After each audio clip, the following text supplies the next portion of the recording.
Madam back chain same back chain, but ఇక్కడ మాత్రము structure మారింది. Last time double box chain పెట్టించాం కదా, ఇప్పుడైతేనేమో మన పుసలతాడికి సాలిడ్ చైన్ ఉంటుంది కదా, ఇది కూడా సాలిడ్గానే ఇచ్చాం మేడం.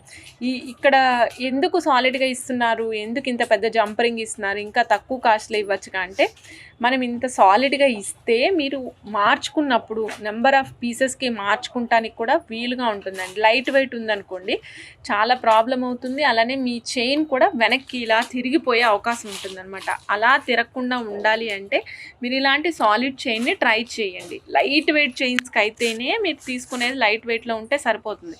మనం ఇప్పుడు తీసుకుంటుంది డిటాచబుల్, అన్ని చైన్స్ మీదకి సరిపోయేటట్టు కావాలి కాబట్టి కంపల్సరీ ఇలాంటి చైనే ప్రిఫర్ చేయండి. అలానే మేము ఇక్కడ ఫిష్ హుక్ ఉంది కదా, ఇది స్పెషల్గా పెద్ద ఫిష్ హుక్ ప్లేస్ చేస్తాను మేడం. స్మాల్ ఫిష్ హుక్స్ ప్లేస్ చేయము, big size fish hook place చేస్తాం. జంప్ అయిపోకుండా సాలిడ్గా దానికి పట్టి ఉంటాయన్నమాట. ఓకే, ఈ పీస్ కాస్ట్ వచ్చేసి 1975 అండి. 92.5 సిల్వర్.